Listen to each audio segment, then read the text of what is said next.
consciência exige que manifeste publicamente as razões pelas quais não votarei pela reeleição do atual presidente da República, Jair Bolsonaro. Primeiro, líderes e pastores evangélicos associaram o nome de Cristo ao nome de Bolsonaro. Milhões de evangélicos seguiram esses pastores e líderes. Os cristãos do nosso país, portanto, encontram-se nessa eleição diante da oportunidade de corrigir esse erro perante milhões de brasileiros escandalizados com a decisão que tomaram. Segundo, não aguento mais ter um presidente que destila ódio. Não tivemos durante seu mandato uma só semana sem que ele tenha causado ofensa, suscitado contenda, espalhado raiva, contribuindo para um clima de insuportável beligerância no Brasil. Terceiro, sou contra a meta bolsonarista de levar cada brasileiro a andar pelas ruas do país carregando na cintura uma pistola. Quarto, o comportamento do Bolsonaro durante a pandemia foi a maior afronta praticada por autoridade pública brasileira contra o povo brasileiro em toda a história da nossa nação. Repito o que disse ano passado, numa sessão da CPI da Covid no Congresso Nacional. Jamais vimos durante a pandemia o presidente da República derramar lágrima de compaixão ou expressar profundo pesar pelo povo brasileiro. Não soubemos de favela que ele tenha visitado, hospital para o qual tenha se dirigido a fim de comunicar ânimo aos nossos profissionais de saúde.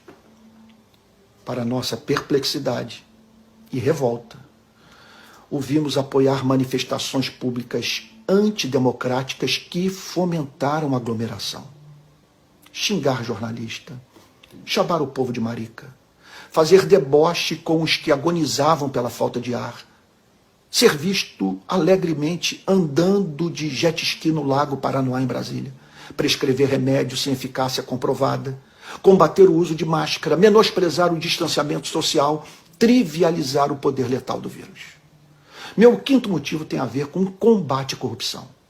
Quem realmente se preocupa com a corrupção haverá de combater sempre o regime que mais dificulta a sua investigação, elucidação e punição. O estado de exceção, que se fez presente durante o período da ditadura militar, tão defendida por Bolsonaro. Peço aos que declaram não votar em corrupto que me respondam às seguintes questões. Os escândalos de corrupção do MEC demonstram um governo comprometido com o fim da malversação de recursos públicos? A transparência nos gastos públicos é essencial para que corruptos e corruptores tenham seu caminho dificultado? Se sua resposta é positiva, então me responda uma outra pergunta. Como são gastos? Estou falando sobre orçamento secreto. 16,5 bilhões em emendas, sem que o povo brasileiro saiba quem pediu a grana, a razão dela ter sido liberada e como será gasta.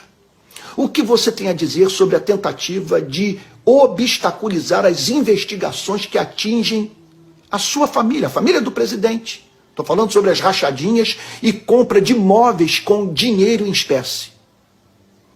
O combate à corrupção não pode ser seletivo.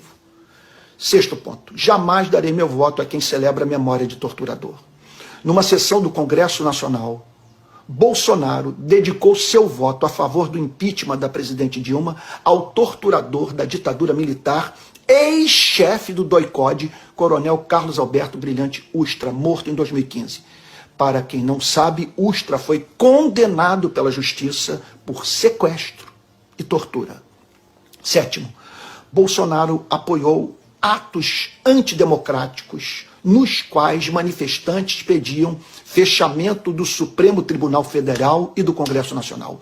A corrupção adoece a nação, mas o regime de exceção, o colapso das instituições do Estado Democrático de Direito ameaçam a preservação da espécie humana. Oitavo, Bolsonaro termina seu mandato entregando a nós brasileiros um país no qual milhões literalmente passam fome. Sei disso por manter contato direto com todos os bolsões de miséria do Brasil.